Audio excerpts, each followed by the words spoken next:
तुम चाहते हो तुम्हारा दिमाग अच्छा रहे तो मुसलमानों अपनी निगाहों की हिफाजत करो। काय की हिफाजत करो? जोर से बोलो, अपनी निगाहों की। अगर निगाहों की हिफाजत ना कर पाए तो लोगों अपने आप पे कंट्रोल नहीं कर पाओगे। नमाज भी पढ़ोगे तो ख्याल बुरे आएंगे, गलत आएंगे। आप ये तजर्बा करके देख लो, इसलिए कि आपने निगाहों पे कंट्रोल ही नहीं कर पाया। हाय और एक बात सुन लो, अगर तुम किसी के बारे में गलत सोचोगे तो वो तुम्हारे बारे में भी गलत सोचेगा। अगर तुम किसी पर गलत नजर डालोगे तो कोई तुम्हारे घर में गलत नजर डालेगा। तुम किसी की बेटी के बारे में गलत सोचोगे, कोई तुम्हारी बेटी के बारे में गलत सोचेगा। तुम किसी की बहन के बारे में गलत सोचोगे, कोई तुम्हारी बहन के बारे में गलत सोचेगा। मेरे नबी की हदीस है, लोगों सुन लो, नबी ने फरमाया हराम काम करोगे तो ये हराम काम का बदला तुम्हारे घर से दिया जाएगा। नहीं समझे हो तो और समझ लीजिए, अगर तुम किसी के साथ जिना करोगे तो नबी ने फरमाया उस जिना का बदला तुम्हारी बहन से, तुम्हारी बेटी से लिया जाएगा। ये मैं नहीं कह रहा, ये नबी का फरमान है। आदमी सोचता है मेरा घर तो सैब रहे, मेरे घर में कोई नजर उठा के ना देखे, मैं सबके घर में नजर उठा के देखूं, तो नबी की हदीस है अगर तुम हराम कारियां करोगे तो इसका बदला तुम्हारे घर से दिया जाएगा। एक शख्स आया नबी की बारगाह में अर्ज करने लगा, आका मुझे जिना की इजाजत दे दें। तवज्जो फरमाना, कितनी बड़ी बात, जिना की इजाजत दे दें। नबी ने फरमाया जिना की इजाजत चाहता? हाँ। मेरे नबी ने फरमाया तू पसंद करेगा अपनी माँ के साथ जिना करना? तू पसंद करेगा अपनी बहन के साथ जिना करना? तू पसंद करेगा अपनी फूफी के साथ जिना करना, अपनी खाला के साथ जिना करना? अर्ज़ की आका मैं कैसे पसंद करूंगा, ये तो नहीं कर सकता। नबी ने फरमाया जिसके साथ तू जिना करेगा किसी की तो बहन होगी, किसी की तो फूफी होगी, किसी की तो माँ होगी, किसी की तो बेटी होगी। जब अपने लिए ये काम पसंद नहीं कर सकता तो फिर दूसरे के लिए भी पसंद ना कर। ये इस्लाम और यही जलसे का मकसद है जो मैं बयान कर रहा हूं। तुम सोचो कि ये बात बता दो कि गौसे आदम ने 12 साल की कश्ती को इशारे से निकाल दिया तो करामत तो मुझे बहुत याद है। गौसे आदम ने तो 12 साल की निकाल दी, मगर तुम्हारी कश्ती तो डूबने जा रही है। जन्नत की तकरीर बड़ी अच्छी लगे, जो मौलवी डायरेक्ट जन्नत में पहुंचा दे बिना गद्दे की गैंग जो जाती है बाउंड्री पार, बड़ी अच्छी लगती है। बिना डारा जन्नत बात नारे तकबीर, मगर मुसलमानों ऐसे नहीं मिलेगी जन्नत। वो खुदा की रहमत है, बख्श दे, लेकिन शरीयत भी तो अपनी जगह है, कुरान भी तो अपनी जगह है ना मेरे भाई। इसे थोड़ी झुटलाया जा सकता है? मुझे बताइए, झुटलाया जा सकता है? नहीं झुटलाया जा सकता ना। तो मुझे बताओ जन्नत कैसे मिलेगी? एक शख्स 200 साल इबादत करके गया। कितने साल? जोर से बोलिए। 200 साल इबादत करके मर गया। किसी ने ख्वाब में देखा, क्या हुआ? कहने लगा जहन्नम में गया। कहाँ गया हूँ? जहन्नम में। क्यों? तूने तो नमाजें पढ़ी थी, बड़े अच्छे काम किए थे। कहने लगा सारे काम किए थे, सारा नाम आया, माल अच्छा निकला था, बस एक जगह फंस गया। कहाँ? कहने लगा एक बार बस मैं घर से बाहर निकला था, कोई दोशीजा, कोई लड़की, कोई औरत, कोई खातून बेपर्दा जा रही थी, बस मैंने उसको शहवत के साथ देख लिया, बड़ी खूबसूरत, उस पर मेरी निगाह पड़ गई। वो निगाह ने मुझे तबाह बर्बाद कर दिया। उस निगाह की वजह से मुझे जहन्नम में डाल दिया गया। मुझे बताइए, अल्लाह चाहे तो माफ कर दे और अल्लाह चाहे तो फिर पकड़ भी कर ले। छोटी सी बात, जरा गौर करें। छोटी से छोटी नेकी ये सोच के ना छोड़ा करो ये छोटी है, बल्कि कर लिया करो, क्या पता वो काम आ जाएगा। और छोटे से छोटा गुनाह ये सोच के ना किया करो कि यार ये तो बहुत छोटा है, क्या पता उसी में पकड़ हो जाए। बात समझ रहे कि नहीं समझ रहे? लोगों, तुम चाहते हो मेरा घर महफूज रहे तो अपनी निगाहों की हिफाजत करो, तुम्हारा घर महफूज रहेगा। अपने दिल की हिफाजत करो, अपने आप की हिफाजत करो, इंशाअल्लाह तुम्हारा घर महफूज रहेगा। और तुमने अपने आप की हिफाजत ना की तो कान खोल के सुनो, फिर नबी फरमाते हैं बदला तुम्हारे घरों से दिया जाएगा। एक शख्स है 70 साल का बूढ़ा है, 70 साल की उम्र है, 70 साल की उम्र हो गई, एक ही औलाद थी, वो भी जवान बेटी थी। 70 साल की उम्र, एक बेटी, वो भी जवान, बीवी भी बूढ़ी हो गई, बेटी जवान। एक दिन मेहनत करने, मजदूरी करने गया, खाली हाथ आ गया। किसी ने उसे काम न दिया। सुन लो थोड़ी देर, सुन लो थोड़ी देर, सुन लो मेरे भाई, सुन लो, बात ना करो। जो जा रहा जाने दीजिए, उसको ना रोकिए, मगर जो बैठे वो सुन लो, बस सुन लो। देख रहे कारी नईम साहब ये हाल है। हालांकि ये जुमले मेरे आपको भी शायद बुरे लगे होंगे, लेकिन तकरीर का वक्त वही था, 11 बजे कराते, बाद में नात करवाते। आपने ये गलत फैसला था। और उसके बाद में जितने चाहो सुनो, जितना चाहो इनाम दो, जितनी चाहो फरमाइश करो, सारी फरमाइश। शायर भी कहता है तवज्जो है, तवज्जो है, तवज्जो जब तक खत्म नहीं हो जाए जब तक छोड़ता ही नहीं है। समझ रहे आप मुझे इनाम न दे, मुझे सुन ले, यही मेरा इनाम है। ये कारी नईम साहब क़िबला ने बड़ी मेहनत से जलसा सजाया। ये जलसा सजाना मैंने पहले ही आपसे कहा कि बड़ी मेहनत का काम है। लोगों जलसे आसान नहीं होते, अब और मुश्किल से कराना। अल्लाह करे कि 4 लोगों ने अगर अपनी हिफाजत कर लिया, अपना नफ्स काबू में कर लिया, तो मेरी तकरीर करने का मकसद हल हो जाएगा। लोगों अगर एक नौजवान ने तौबा कर ली, किसी जवान ने तौबा कर ली, तो खुदा की कसम जलसे का मकसद हल हो जाएगा। अब मकसद खाली नमाजों का नहीं है, टारगेट रोजे रखने का नहीं है, टारगेट ये है कि अय्याशियां खत्म हो। ये हमारे जहनों में जो भरा पड़ा है गुबार, मोबाइल चला रहे हैं, नंगी नंगी तस्वीरें हर वक्त सामने आ रही है, जहन गंदा हुआ पड़ा। जहन साफ होना जरूरी है।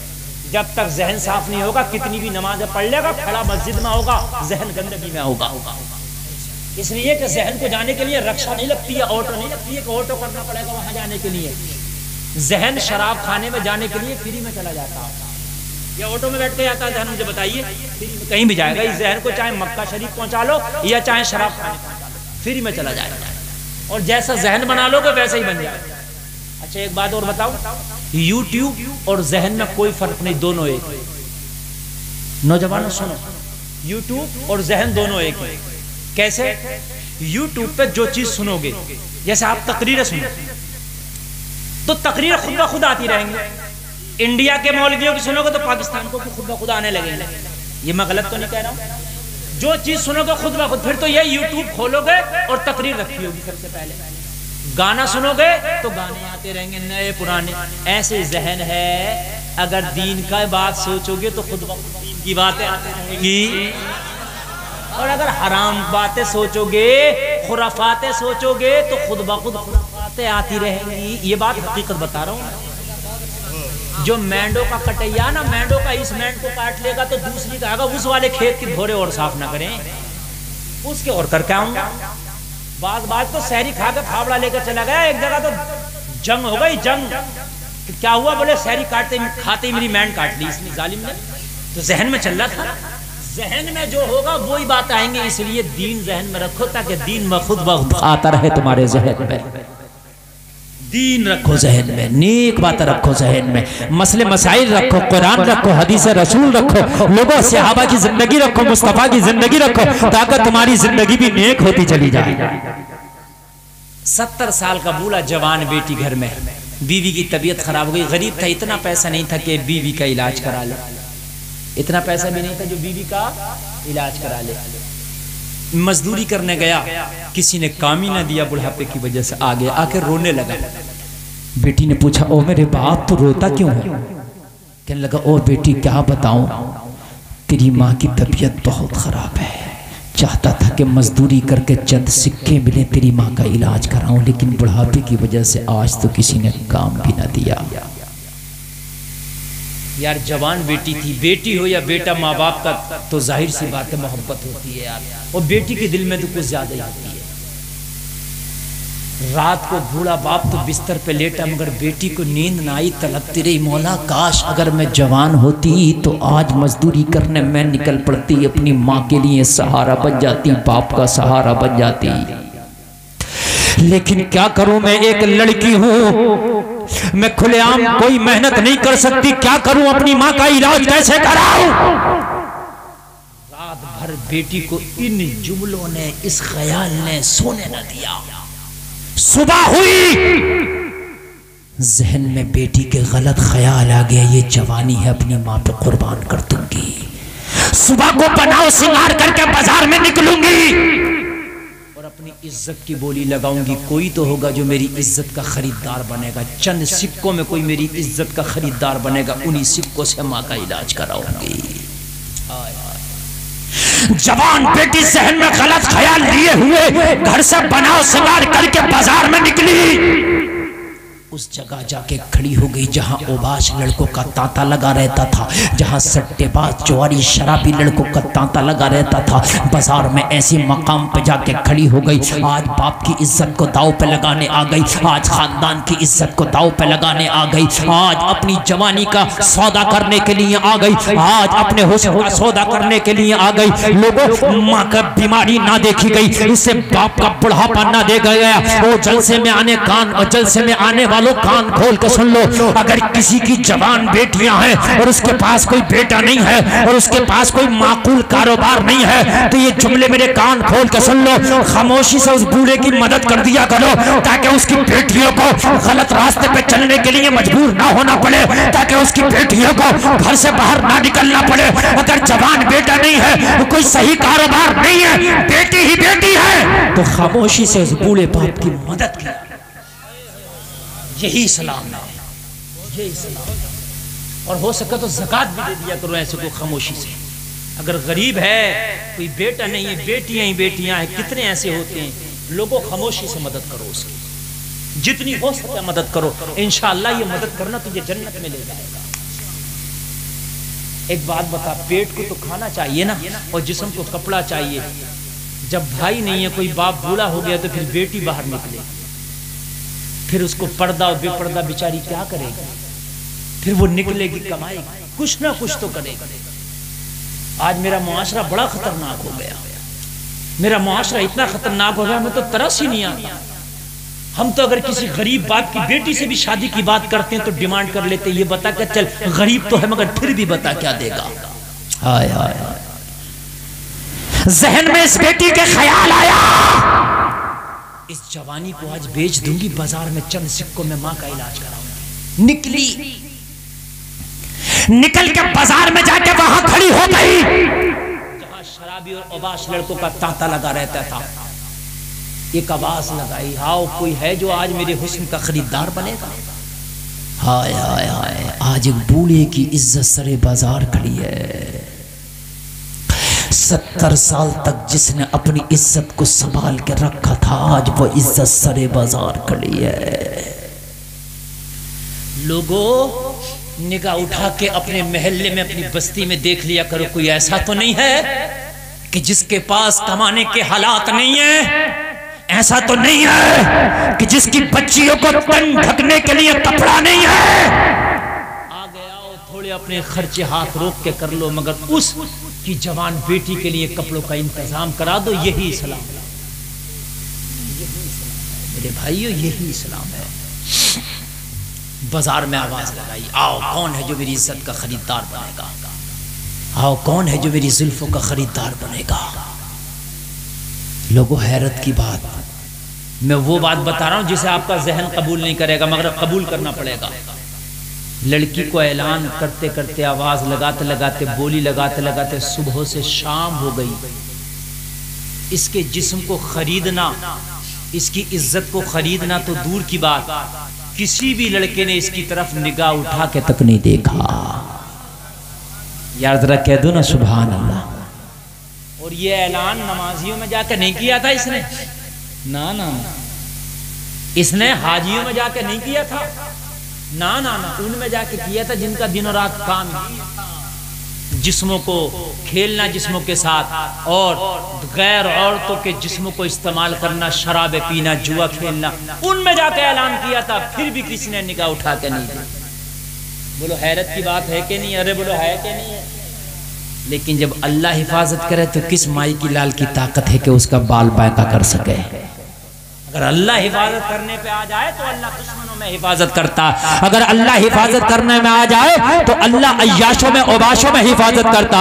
ओ लोगों, सुबह से शाम हो गई, किसी ने भी हाथ नहीं लगाया, किसी ने भी निगाह उठा कर नहीं देखा। शाम हुई, खाली हाथ अपने घर वापस चली गई। जैसे ही खाली हाथ घर में वापस गई, अपने घर की दहलीज पर कदम रखा, बाप ने देखा कि नौजवान बेटी आई है। बाप की आंख में आंसू था। बाप खड़ा हो गया, ओ मेरी बेटी तू कहाँ चली गई? पूरा दिन तुझे मेरी निगाहें तलाश तलाश करती रही, कभी दरवाजे पे जाता था, कभी घर के अंदर में बैठ जाता था। वो मेरी बेटी तेरा कहीं पता नहीं मिला था।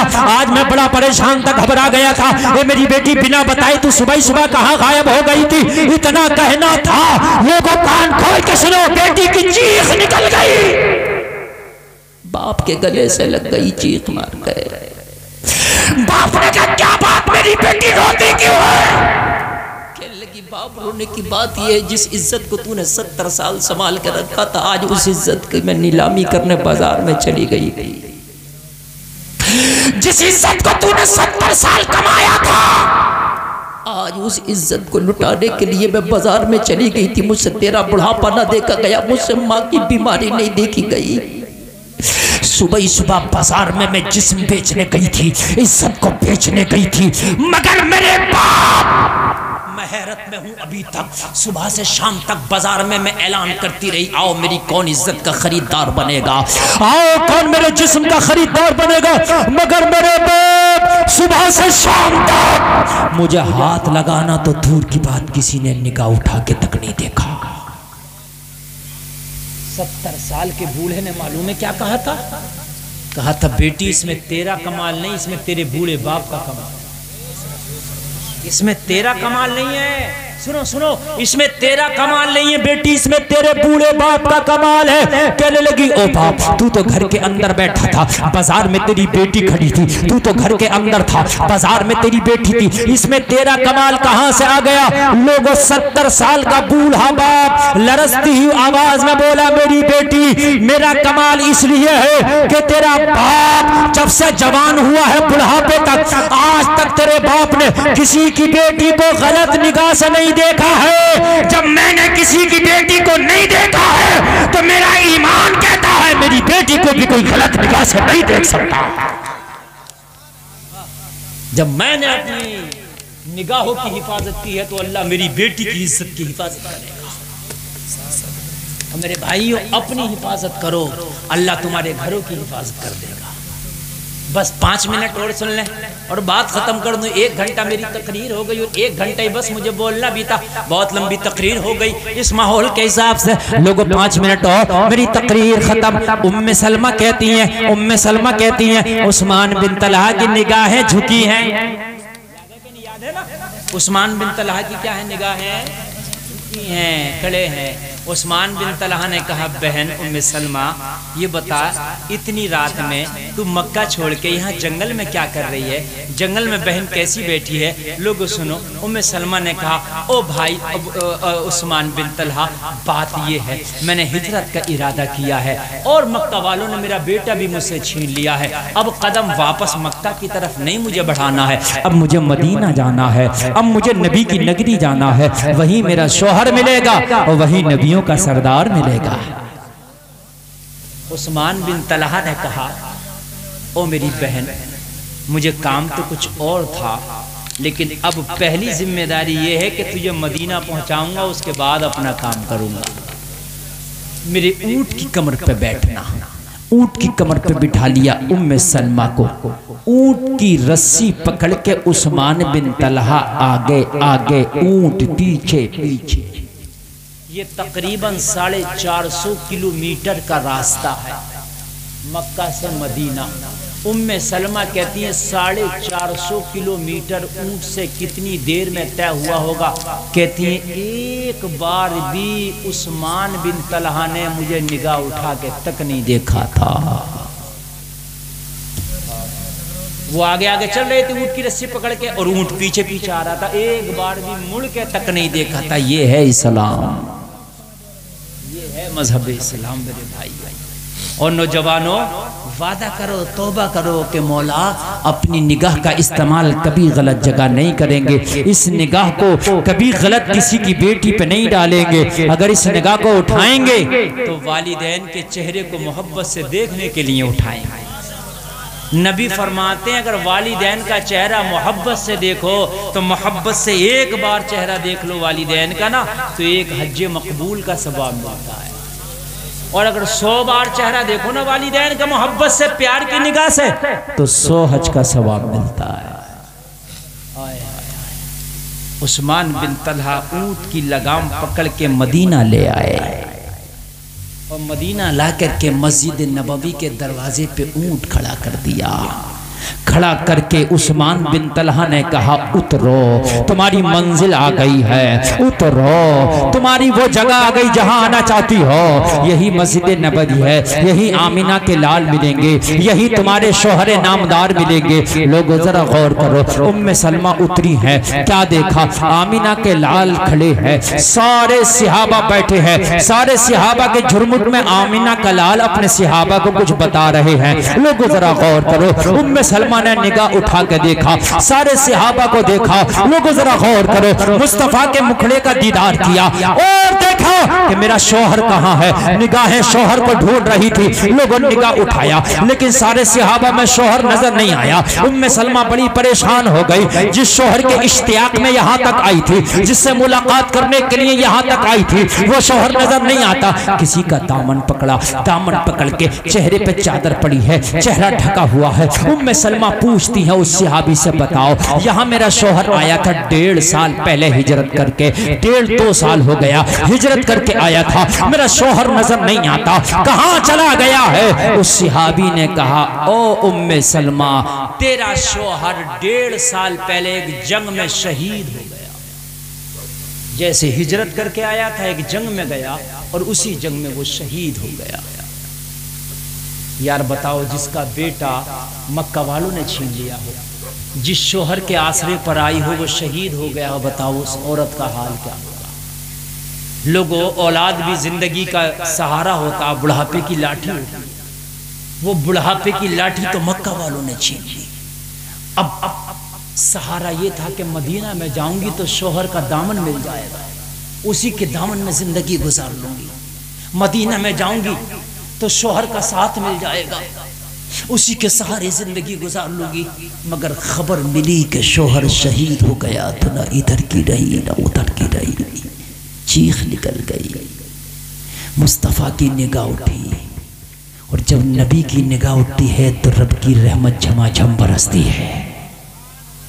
नबी की निगाह उठी, कौन खातून है जो रोती है? अल्लाह अल्लाह। नबी ने बुला के फरमाया, उम्मे सलमा रोती क्यों है? अर्ज करने लगी, या रसूल अल्लाह, मेरा शौहर आया था हिजरत करके। आका, मैं शौहर की मुलाकात के इश्तियाक में यहाँ तक आई थी, इसी तमन्ना में यहाँ तक आई थी। मक्का वालों ने मेरा 2 साल का बच्चा छीन लिया। आका, अब मैं ये सोच के आई थी कि शौहर के साथ ज़िंदगी गुजार लूँगी, लेकिन या रसूल अल्लाह, मुझे तो यहाँ आके खबर मिली है कि शौहर शहीद हो गया है, एक जंग में शहादत का जाम पी लिया है। या रसूल अल्लाह, अब जिंदगी कैसे गुजरेगी? बेटा मक्का में रह गया, यहाँ तन्हा रह गई हूँ। आका, बिना शौहर के जिंदगी गुजारना बड़ा मुश्किल है। या रसूल अल्लाह, लोगों जरा गौर करो, मेरे नबी ने फरमाया, ए उम्मे सलमा, फिर दूसरा निकाह कर लेना। अर्ज करने लगी, आका, एक निकाह बड़ी मुश्किल से हुआ था, अब तो मेरे पास कुछ नहीं, खाली मेरी जान है। आका, अब कौन मुझसे निकाह करेगा? या रसूल अल्लाह, अब ये मेरे पास कोई ऐसा माल नहीं कि जिसकी बुनियाद पे किसी से निकाह कर लिया जाए। लोगों जरा गौर करो, मेरा नबी जो फरमाता निकाह को आसान करो, मेरे नबी ने कितना आसान कर दिया निकाह को। मेरे नबी फरमाते हैं, उम्मे सलमा, कोई निकाह नहीं करेगा तो आमिना का लाल तुझसे निकाह करने के लिए राजी है। मैं राजी हूँ। और नबी अगर किसी को निकाह का ऑफर दें तो वो कितनी खुशनसीब औरत होगी कि जो नबी जिससे निकाह फरमाए। उम्मे सलमा से मेरे नबी ने निकाह फरमा लिया। लोगों, ना माल है, न जायदाद है, न जहेज है, कुछ नहीं, तन्हा अकेली आई थी और मेरे नबी ने निकाह फरमा लिया। कितना आसान कर दिया है निकाह। और यही उम्मे सलमा है, बात खत्म। यही उम्मे सलमा है कि जब मेरे नबी ने हुसैन की शहादत के बारे में बतलाया था और मिट्टी दी थी, जिब्रील ने मेरे नबी को मिट्टी दी थी और कहा था, ये मिट्टी जिस दिन खून बन जाए समझ लेना उस दिन तुम्हारे नवासे को शहीद कर दिया गया। मेरे नबी ने ये मिट्टी उम्मे सलमा अपनी इन्हीं बीवी को दी थी और दे के फरमाया था, ये मिट्टी जिस दिन खून बन जाए समझ लेना करबला में मेरा नवासा हुसैन शहीद कर दिया गया है। यही उम्मे सलमा थी। लोगों, शादियों को आसान करो, वक्त पे निकाह करो। और कुरान कहता है, लक़द कान लकुम फ़ी रसूलिल्लाहि उस्वतुन हसना। आपकी ज़िंदगी के लिए तुम चाहते हो कि आइडियल किसे बनाएं तो किसी को ना बनाओ, आमिना के लाल को आइडियल बनाओ। नबी खाते कैसे थे, नबी चलते कैसे थे, नबी पहनते कैसे थे, नबी बात कैसे करते थे, नबी तिजारत कैसे करते थे, नबी लोगों से रिश्तेदारी कैसे करते थे, नबी की शादियाँ करने का तरीक़ा क्या था, नबी ने हिजरत कैसे किया था, नबी ने तालीम को कितना फ़रोग़ दिया था। ये सारी चीज़ें कहीं जाने की ज़रूरत नहीं, मुकम्मल तुम्हें अपने नबी की ज़िंदगी में मिल जाएगी। अल्लाह अमल की तौफीक अता फरमाए। कहने सुनने में कोई ख़ता हुई हो तौबा कर तो मेरा मौला माफ़ फरमाए। लोगों ने बड़ी मेहनत की इस जलसे में, कमेटी वालों ने, कारी हमारे नईम साहब क़िबला ने बड़ी मेहनत की। अल्लाह इनकी मेहनतों को कई कई गुना बढ़ा के अपनी बारगाह में कबूल फरमाए और मेरा मौला हमें तौबा करने की तौफीक अता फरमाए। एक बार कलमा शरीफ पढ़िए, ला इलाहा इल्लल्लाह मुहम्मदुर रसूलुल्लाह, इस्लाम जिंदाबाद व मा अलैना इल्लल बलाग।